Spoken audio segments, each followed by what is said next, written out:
It is Sri Lanka's night in Dubai. What a story to lift a nation, a story that cricket fans, that Sri Lanka fans will remember for a long, long time to come. They held on to everything in the outfield against Pakistan in the final. They will now hold on to the Asia Cup, which goes back to Sri Lanka after a gap of 8 years in a tournament that they should have officially hosted. Sri Lanka stand tall against the teams from the rest of Asia, and they have done it the hard way. Put into the group of death, entering moments of elimination against Bangladesh, found their way into the Super Fours, never won batting first in this calendar year. Pakistan had never lost when they were chasing in the UAE in the last 6 years. All the odds stacked against the Sri Lankan side with a seam bowling attack of a collective experience of 0, and yet all that after 2 weeks means nothing. They are champions and deserved champions. We look back at that wonderful final and this story of Sri Lankan cricket with Robin Uthappa and Mickey Arthur, but I must rightly first go to Farveez Maharoof,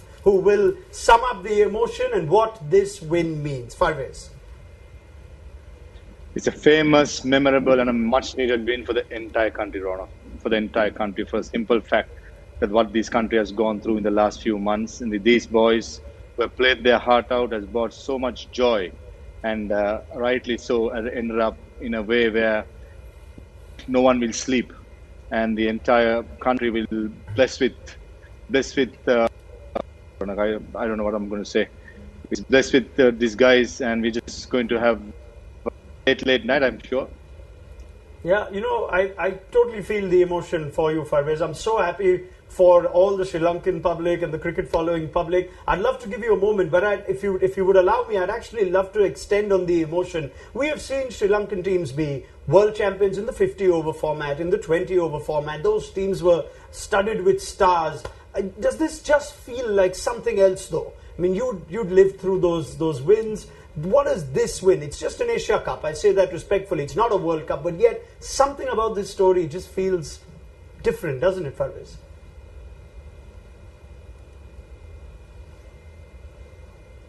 Can't hear them. Sorry, Farveez. I'm going to try and get your audio back. I didn't get the audio. I'd love to give you that moment. I guess our technology will allow for you to have a moment. So we'll come back to Farveez Maharoof in just a second. Robin Uthappa with me.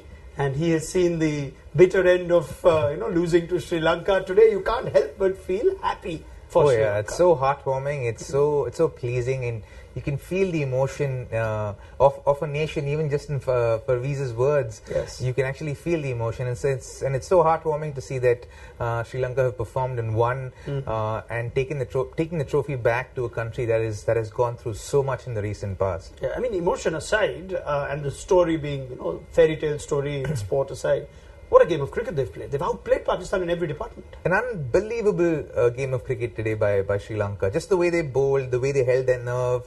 At no point did they give up on the belief that they were in the game.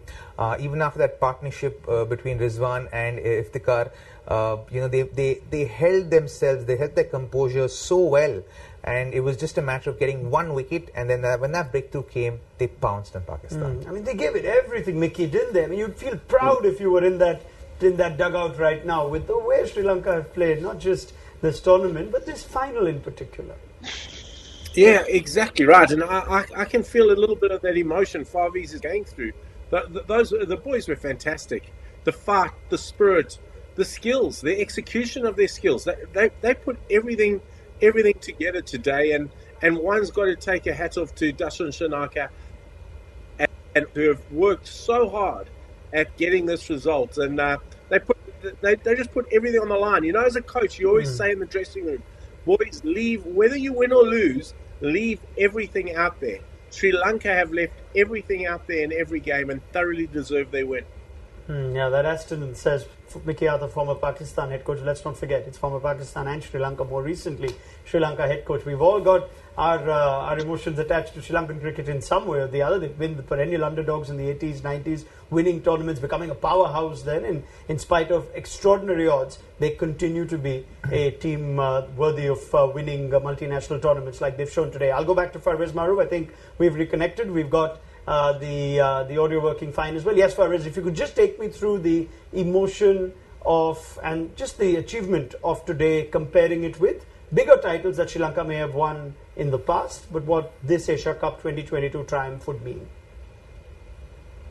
Certainly, this will be up there with the experience of these players. Young team, as you mentioned, 4 fast bowlers going into this all-important tournament with zero match under their belt. That itself showed that Sri Lanka was lacking in some department. But after the first game, and then they got thrashed against Afghanistan, the way they come back, and almost everyone in the team chipped in crucial moments. That's a hallmark of a good team. So that's talking about the cricketing side. But looking at the other part of the side, which is the crisis what you're going through from Sri Lanka cricket, since the Australian tour, they have made numerous sacrifices. It's never easy to have the tournament hosting it and take it away in Dubai. They copped a lot of criticism for doing that, but still, this young team backed the Exco as well by going out there and the way they played. So I think this will be right up there, Raunak. Yes, we have had many great wins with great players. But when it comes to this team does not have that legacy yet. But I can see that coming in future if they keep playing like this emotion, this flair, these characters. I think we will have more heroes coming in the future. But I do not like to compare with what we won before and what we won now. But this is something up there mainly because of the emotions what the country is going through. And these young lions who have turned out for Sri Lanka, the 15 players plus this support staff, will be treated like heroes in the coming few days. Yeah, I mean, they say adversity just binds people together, right? Farveez, for you to put it out there for those of us for our viewers who may not necessarily followed in detail what's gone on in Sri Lanka, it's fair to say that all these players have also faced it. I'm sure their families have had hard times. That emotion itself would have been carried forward. I'm sure it plays a part in a sporting achievement like this. I'll tell you one example, Raunak. Chamika Karunaratne during the Australian series, or maybe just before the Australian series, he had to wait for 24 hours to get some fuel. So that's how it is. I mean, he went up, he couldn't train, and he came up and he said that in public as well, that the crisis what we are going through is not only for the public, even for the people who are bringing in the glory into the country. So everyone went through that. I mean, similarly for me, I used to commentate in that series. For me, to travel, I had to wait in the queue to get my share of petrol as well. So we've all been through this, and we are all coming out of it slowly but surely, thanks to people who have helped us out, countries like India and the rest of the countries. So we should be thankful. We should not be thinking overhead. We just celebrate for the moment. Yes, bigger things to come. Now the World Cup comes in. First of all, you need to get through the qualification phase to get to the World Cup. So little things matters, but this win, Raunak, I think entire country will be celebrating tonight, and these players will be welcomed, as I said, like heroes. Yeah, I mean, it's just terrific for Farveez to put some light there. If you just sometimes tend to think all cricketers of the modern era have it easy or live these wonderful lives, and of course we're not wrong to feel that way at times. We tend to think cricketers, elite sports persons have it easy, but you can't help but think this is something so different, so unique in sport that Sri Lanka have come all the way and done what they have, Robin. Oh yeah, completely. Yeah. I think the first match drubbing went a long way in bringing this team together. And sometimes crises are good if it can end like that, right? So I would say I wouldn't call them young lions. I think they're cubs who are becoming lions. I think they're growing there, and they're building a legacy that they can be very proud of in the years to come. Some really special performances. I think for me, what really stood out has been the captaincy of Dasun Shanaka. He has stood out by head and shoulders above the rest and led the team beautifully. And just the composure he has shown through the course of the tournament, even after that drubbing against Afghanistan. He was critical about the team, but still exercised belief within the group.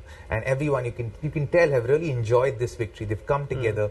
And guys like Hasaranga, big match player clearly, and just the fact that he could pick up 3 in an over at that situation in a game just goes to show how well this team is bonded together. And it's amazing, right? This is what cricket's all about. To bring about 15 or 20 or 25 guys, even the guys in the dressing room, to bring about 25 men together from different backgrounds, from different cultures, right, from different upbringings, to come together to achieve one solitary goal. That's the beauty of a team sport. Yeah, I mean, when things go wrong, and you could say more crucial aspects of life, you think sport is so insignificant, and yet sport gives us this, right? Cricket gives us this, and Mickey Arthur's been in the sport and the business for so many years. You've seen emotion and the role it plays, Mickey. There were people crying in the 434 game. I'm sure you'd remember. It wasn't even a World Cup game.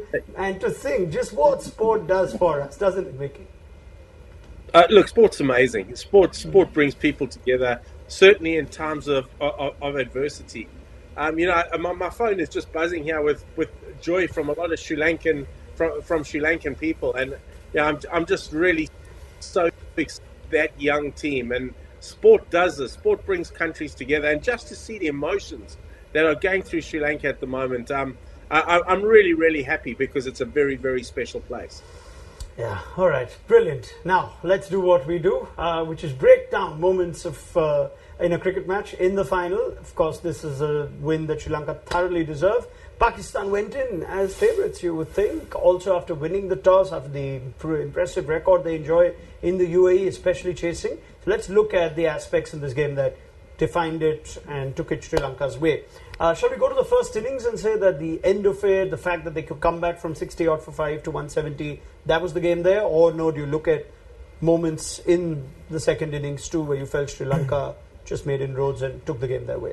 I think that recovery from 55 for 5 to 170 was incredible recovery and set a stage up for them. Right, gave them a lot of momentum going into the second innings, but they even took that momentum away from themselves after that first over. Yes. Unfortunately, that's what pressure can do to you in a big final like that, right? And that same situation to experienced players, just 10, 15 overs down the line, you can tell when someone as experienced as Rizwan didn't handle pressure well at that point in time. Just for that moment. That there could be a lapse of concentration, it could have been a lapse of judgment at that point in time, has cost him and his country an Asia Cup. All right, Farveez, key moments you think in this game? Was it decided in the first half, the fact that Rajapaksa and Hasaranga took them to 170, that was the advantage for Sri Lanka? Or, like you pointed out, Amit Show, you've got to look at how they bowled, and did that seal it for you? I think to start with Raunak, the partnership between Bhanukha and Banindu. I mean, when Dasun Chanaka got out, it was 58, the score was. And when Banindu got out, it was 116. That was a 58-run partnership. And out of 58 between Bhanukha and Banindu, 36 were scored by Banindu. I mean, he made sure he took the pressure off Bhanukha Rajapaksa and wanted Bhanukha to bat right throughout the 20 overs. We all knew 165 and 170 in a final is going to be a good score to chase down, especially against Pakistan, who's quite vulnerable when it comes to chasing down scores. So I think that's where it was the key moment. And the second key moment was Asif Ali wicket for me. I think everyone knew when he came in, if he gets going, he's a clean hitter. He could easily take the game away from Sri Lanka. But the last game, remember you said about Googly missing the outside, the outside edge. And this time he thought, right, first ball, I know it's going to be coming Googly. And he went straight away, and they got bowled in the first ball. I thought that was a crucial moment. If Asif Ali was there against Pramod Madhushan and Chamika Karunaratne, he would have fancied his chances.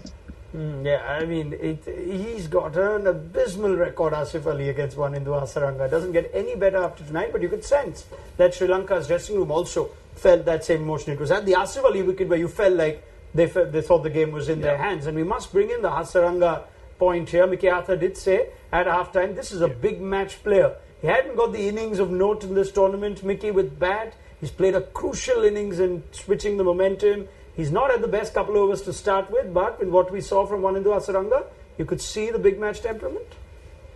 Exactly right. He is a big match player. He loves playing on the edge. He loves playing on the big stage, and his batting, that partnership he had with Bhanukha, superb. He took the game on. He allowed Bhanukha to go a little bit slower and make sure he was there at the back end.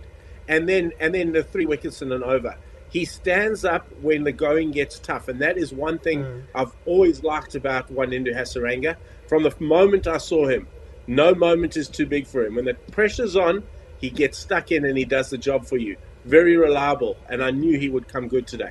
Yeah, you've got so much experience in this, Mickey. I just wanted to perhaps shed some light on what tells a coach that this is a big match player? One thing could be experience, but he could have poor form going into it, and you still know, like you rightly say now, that you felt like we're gonna see the best of Hasaranga today. What is it that gives it away that this is a big match player? There's a fine line in players between confidence and arrogance, and your best players sit on the line. Wanindu sits on the line there. He is a very, very confident cricketer. And those cricketers back themselves when the going gets tough. They back themselves in high-pressure situations. And then they're almost like showmen. They're almost like actors. That's when they're at their best. And Wanindu possesses everything that's good about those traits. He is a wonderful, wonderful cricketer. And I just knew it. You could just see the way he carried himself. The way he carries himself around his peers, he's incredible. Very, very good. He's having quite the calendar year. We talk about Hardik Pandya's 2022. Wanindu Hasaranga's 2022 isn't far behind in terms of his IPL success. Now we're looking at him play a key role as an all-rounder in a major final. Yeah, and I think there's not much more to add than what Mickey has already said. I think and the fact that he's had a wonderful year, right? I think what he'd want to do from here for himself and for the country and for his team would be to build on this. And I think that would be the most important thing. I think the next thing, and they're going to celebrate this, and it's going to bring they've got to feel really proud of themselves to bring so much of pride and joy to a country that's going through a lot right now. But I think the next thing that they'll be focusing on is to keep their eyes on that World Cup qualification and to get into that World Cup qualification with the kind of tournament that they've had here. Have a lot of confidence going into that tournament. I'd like to go to the first over of this chase. What a unique first over it was. What a unique first over that was. Yeah, and you rightly say that, that momentum almost seemed lost in the two balls that Rajapaksa had hit, and we thought, 160 has become 170. Poor Dilshan Madhushankar has conceded 10 without bowling a legitimate ball. In the end, though, he finished with just 12. Yeah, you got to acknowledge that the fact that he held his nerve to finish that over with just 2 runs after that first 10 runs that he gave away without a ball being bowled. Yeah. So I think that was really good. And he took a great catch of Babar at short fine leg. It was a sharp catch that went very, very fast. And people don't kind of give credit for that kind of a catch to a bowler that young. In a situation like that, so that would have given him a lot more confidence. The fact that he came back and bowled again. What about Madhushan? Pramod Madhushan, 4 wickets, back-to-back wickets in a T20 game. That itself puts the team batting second under so much pressure. I remember Gautam Gambhir said as soon as the toss got over, I think the first thing he said was Pakistan should have batted first, and rightly so. In a big match like that, team chasing down a score is always under a little bit more pressure. All right. Farveez, what a selection. The fact that Pramod Madhushan was persisted with or shown confidence in, first and foremost. And yes, please take me through your emotions in that first over, where Madhushankar had gone for 10 without bowling a ball, yet ended with just 2 more. I feel for the poor boy. I mean, all of a sudden he's bowling in the Asia Cup final against 2 top quality openers. He lost his radar. It was swinging. If he had got in the right spot, he would have had the batsman in trouble, but unfortunately couldn't. I mean, Pramod Madhushan is an interesting story, isn't it, Raunak? I mean, I mentioned in my previous show as well. I mean, I would have loved to see Asita Fernando, but what a masterstroke by the selection committee, the captain, the coach, to bring Pramod Madhushan, who clearly has something to offer, and I'm sure the entire management would have seen at training. And one more thing, Raunak, I just want to add one more thing about Wanindu. I mean, Robin and Mickey did mention about him, and I see him as the big show of Sri Lanka. Like what you have in Australia with Glenn Maxwell, what you have with India in Hardik Pandya, that's Wanindu Hasaranga. He loves to be in the limelight. He likes to be arrogant. He likes to be confident. And when he's confident and arrogant, and when he's in that line, I think that's where he's at his best. And in the first 3 overs, couldn't pick up a wicket, and come the fourth over, he made sure Sri Lanka won the Asia Cup. Yeah, well, the big show that should spread. I wonder if Wanindu will give himself his own nickname in some time. Universe Boss certainly did that, so we'll see if Wanindu goes that way. He's got his next assignment in the form of a World Cup. But Mickey, the moments that Robin points out about, you're 10 without a ball. I'm sure there are heads going down in the dressing room saying, "Gee, this is going to be a long over. This could change the momentum." There's a great catch taken of Babar Azam. I'm sure these are moments that are vital in a final. Yeah, they're vital, and the poor boy is running. The nerves, it would have been playing. His emotions would have been all over the place. I remember he was only 19 when he came into our squad. But we liked the fact that he bowled quite quick and he swung it. And just to see how he's matured, credit must go to the bowling coaches that have worked with him, because the way he's matured over the last time from the I saw to now is massive. And he held his nerve. That was a massive catch. And Farveez mentioned it, but congrats must go to the selection panel as well. Pramod Madhushan, to bring him in and to play him in a final in only his second game. And you talk about moments in a game. Well, his dismissal of Babar Azam and then Fakhar Zaman, bang bang, was so crucial in the context of this chase. So, credit goes to the people who selected him, and then Dasun for using those boys so well. Absolutely. Is that one really big takeaway, Farveez, from this Asia Cup for Sri Lanka as they build forward? We thought their biggest weakness would be their fast bowling department. Yet, at the end of the tournament, you've seen Dilshan Madhushankar take 3 wickets when it mattered, take top order wickets. Today, it's Pramod Madhushan. We've seen Asita Fernando play a role as well. Is that the big takeaway, you think, for Sri Lanka, among other things? 100%. After winning the championship, I think Sri Lankan pace battery, which lacks plenty of fast bowlers who are still injured, is the biggest takeout for me. I mean, you have Dushman Chamira out, you have Kasum Rajit out, you have Binder Fernando out. Those 3 bowlers have played the majority. I mean, except Binder Fernando, Rajita and Dushman Chamira. But how these boys have come up and bowled and performed, I think they will definitely put both their hands up for the selection coming up for the World Cup now. There's also something about them, isn't there? Madhushan looks like he's got a bit of zip about him. Madhushankar seems terrific. I mean, there's some quality we've seen. We wouldn't see them if any of those names that Farveez said would have been around. Absolutely, and I think that augurs well for Sri Lanka in the future as well. But I think in the tournaments coming up, you want to use and utilize these players and be clever about who you're going to play and who you're going to let out, because it's going to affect their confidence in a big way, because they've contributed to this success in a massive way. So you want to tread carefully in how you treat these players as well, because these are young guys and they're also sensitive. The younger generation is a lot more sensitive than the older generation is, right? So you got to be careful as to how you treat them as well. Communication is important. And I remember I was doing some analysis work in 2019, and I said Sri Lanka have to be able to persist with players to give them enough opportunity to be able to see success over a period of time. Sure. And they've been able to do that over the last year and a half, and they've done exactly that, and the fruits are actually there to see. And I hope that they will be able to do that as they move forward into the rest of the year as well, and moving forward. All right, absolutely. Now, problem of plenty for Sri Lanka as well. Like India tend to enjoy with their selections, but they've given themselves a nice headache in terms of bowlers and fast bowlers that might do the job for them in Australia like they have in the UAE. Let's look at Pakistan for a moment, shall we? They did come into this final as favourites in spite of losing that Super 4 clash. They also won an important toss. We know how vital that has been in the UAE, not just in this tournament, but in the years in recent times. And let's start with their batting, shall we, Robbie? Because that formidable top 3, we threw the numbers up on the first day that you were working with us, the Asia Cup. Rizwan, Babar, Fakhar. Looks like 2 out of those 3 have gone missing this tournament. They have. And I think slim pickings for someone like Babar Azam, a player of his caliber, 66 runs or 67 runs of 64 deliveries in the entire tournament. And that just says a story on its own. So, they want to be addressing that. But in a chase like today, the fact that they've lost back-to-back wickets on multiple occasions during the chase has been the reason that they've lost the plot today, and they lost the game. And I feel like just staying calm and taking the game to the end. What we said right at the beginning of our analysis today, before the game began. He said to delay the urge of going after those big shots. Sure. It was even Asif Ali, first ball. He could have. I saw him after the game. It seemed like his hand was injured. Like, at least for that sake, he should have given himself a couple of balls before he went after Hasaranga. Kushdil as well. Just played 2 balls. We lost a wicket the ball before that.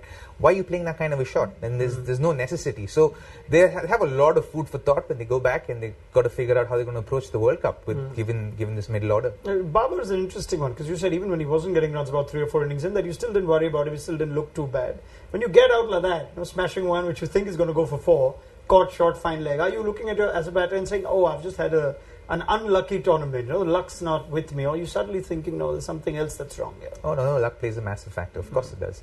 That could very easily have gone for a one bounce four, right? I mean, it could have gone, because it went so fast, it had gone through his hands even, right? And I think luck plays a massive factor. So, and with players like such as him, and guys who are destined to be great players, I think they will go through a period of or a phase in their career where there will be slim pickings.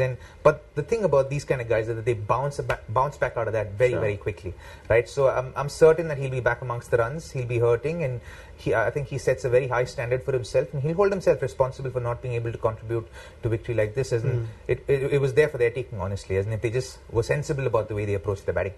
All right, I think a critical review, if we must go there, Mickey, of the Pakistan side, is going to start with their batting, and I thought it's a straightforward one, because they look at personnel in the middle order that have failed to necessarily take the opportunities in Iftikhar and Kushdil, but all of a sudden now we're also looking at the top three and saying, is this as formidable a top three as it was, say, 12 months ago?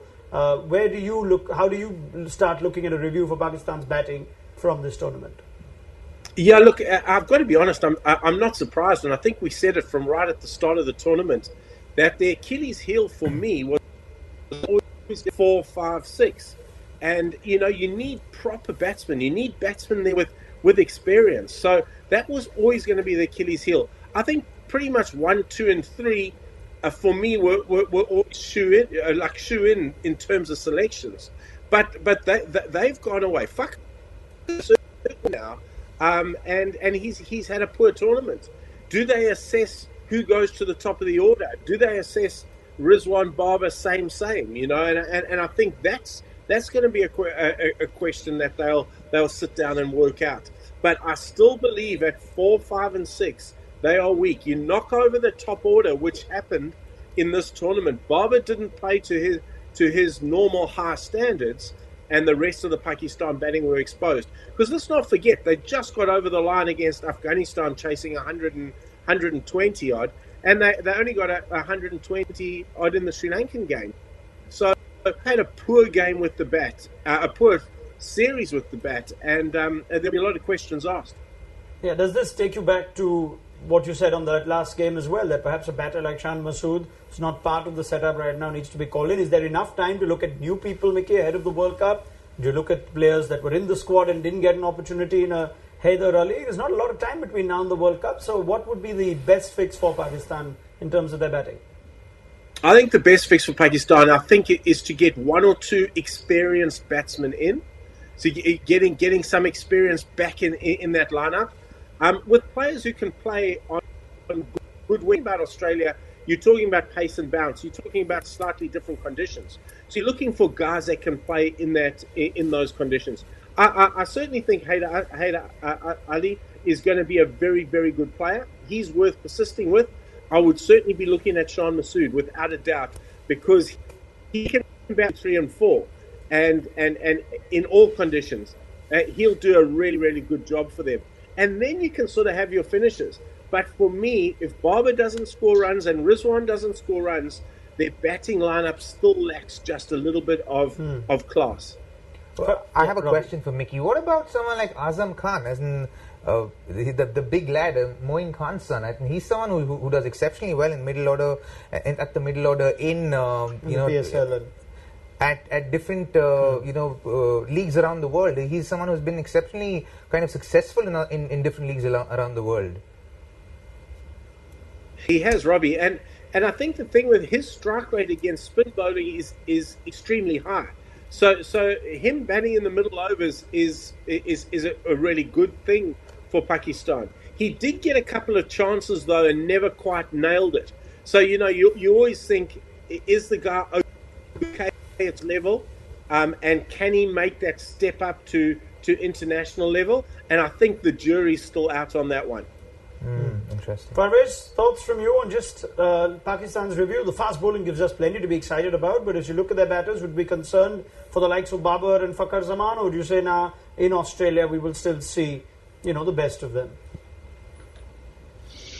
I think they have to react as soon as possible. We spoke about Haider Ali. I've seen that boy coming up with the under-19 setup itself, and he's a very good player of the back foot. In Australia, you need batsmen will be able to score in the back foot. So I reckon he can be a big candidate going forward, and it's not a bad call to get a batsman like Shan Masood in the middle order for sure, to hold that fort, hold that innings, batting up to the 18th, 19th over, what Pathum Nissanka or Kusal Mendes did in the previous games. That sort of a batsman, and get the hitters and the finishers coming in. And mind you, any opposition who don't want to face three bowlers who's going to bowl 140 plus minus, this is Shaheen Afridi we're talking about. So I reckon if the Pakistan team can sort out their batting, and the top order can, make the inroads, score the runs, get the late order batsmen to come and play their natural game. I mean, no opposition would like to face the three bowlers who are bowling 140 and dot two moving the ball. Yes, right. For me, I like we said in the beginning of the tournament, both Mickey and I were of the conviction that you should be able to separate Babar Azam and Rizwan and have Fakhar Zaman open the batting, because I think it'll just strengthen that batting order a little bit more. It'll consolidate it a little bit more. And the left-right combination is actually difficult for bowlers to change their angles in T20 games. It's not that easy, right? You don't have the kind of time like you have in a test match or a one-day game. You got to be on the button from ball one. So that change of angle is very, very crucial. It can bring a lot of runs. So they should consider that, I think, moving forward into the World Cup. Has that ship sailed though? Can they still do it? Yeah, of course they can still do it. Could this have been the tournament to try it, and now that there's no time, or you would still? No, I would still try it. I'd still give it a go, because they have practice games in Australia. I think this is the time where I think they should go back to Pakistan and try a lot of these permutation and combinations out, so that they figure out what's the best way to move forward for them in the tournament, the next one. Yep. All right, Mickey. I think bowling in good health, though. You think?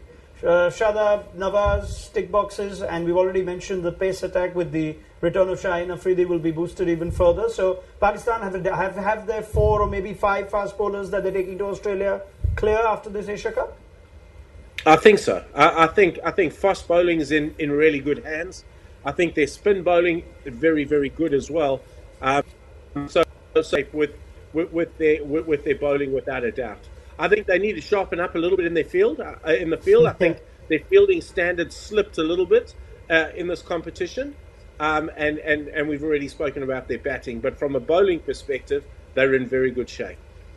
All right, big series at home against England coming up. 70-20 has to try plenty, you think, if you're Pakistan. But they have been the second best team in this Asia Cup, and you know that Pakistan will be a threat at the T20 World Cup, that just like we saw them less than 12 months back when the tournament was held in the UAE.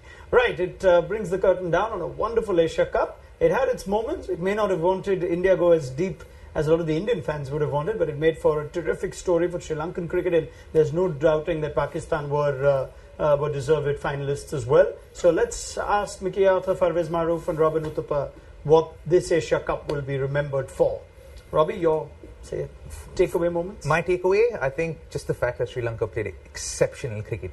To be able to come back from that kind of drubbing they had against Afghanistan, and to come back so strongly, to defend 170 in Dubai after losing a toss. Boy, oh boy, have they done a great job. Yeah, this is the Sri Lankan story for Robin Uthappa. Mickey Arthur, what about you? My joy and takeaway is Sri Lanka. Without a doubt, their intensity, their skill execution, the way they went about their cricket was outstanding. But the takeaway again is seeing the fans in the stand, seeing the joy, seeing the emotion, seeing the colour. That's what I take away from this tournament. Yeah, I mean, wonderful. You can't imagine the same experience if, say, it was behind closed doors or an empty stadium. So you take Mickey Arthur's points. We once again remember what an important part the fans play, the spectators play in these games. Farveez, final word from you.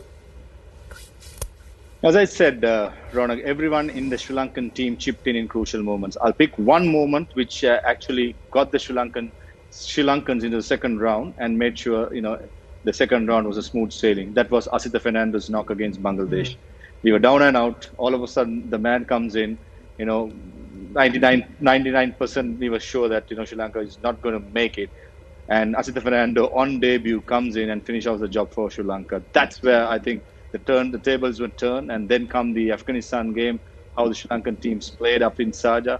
So I can talk about a lot, but biggest takeout for me, entire squad has stood up in crucial moments, including Pramod Madushan, just the second game in the final, picking up 4 wickets. So I think overall, that will be my takeout.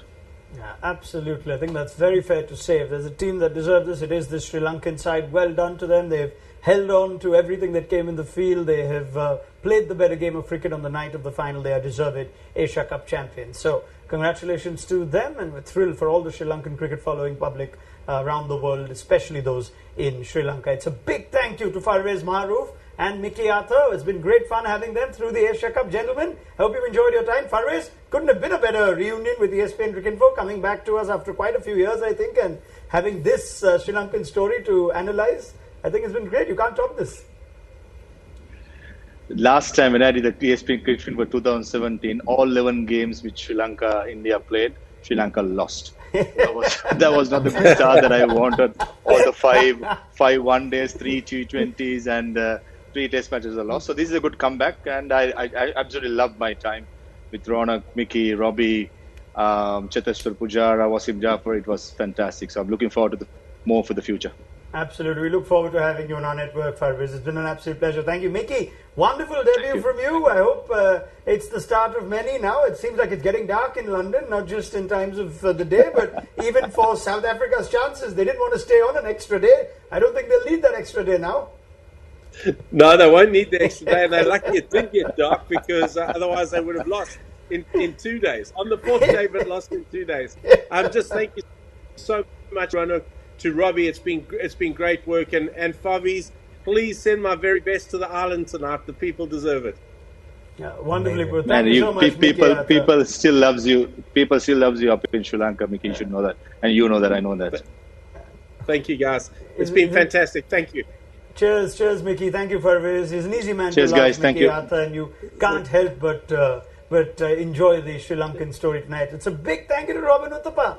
Have you enjoyed that? I'm sure you'd have loved for an India final, or at least India feature in the final, but you enjoyed your role as active player and yet in-studio analyst for a major tournament? Absolutely. Yeah. It's been a lot of fun. Thanks to you, thanks to the crew, thanks to everyone here. I've had an absolute ball, and I think I've really enjoyed the cricket, isn't just analysing the games, understanding it, and it's really, I think, heartening from an active player's point of view to be able to call things and you know that you're calling the right things. It gives you a lot of confidence, I think, as a current player. For me, it instills a lot of my own beliefs. It reconfirms a lot of my things that is going on in my own mind as to how I'd approach it as a batter, how I'd probably approach it as a leader.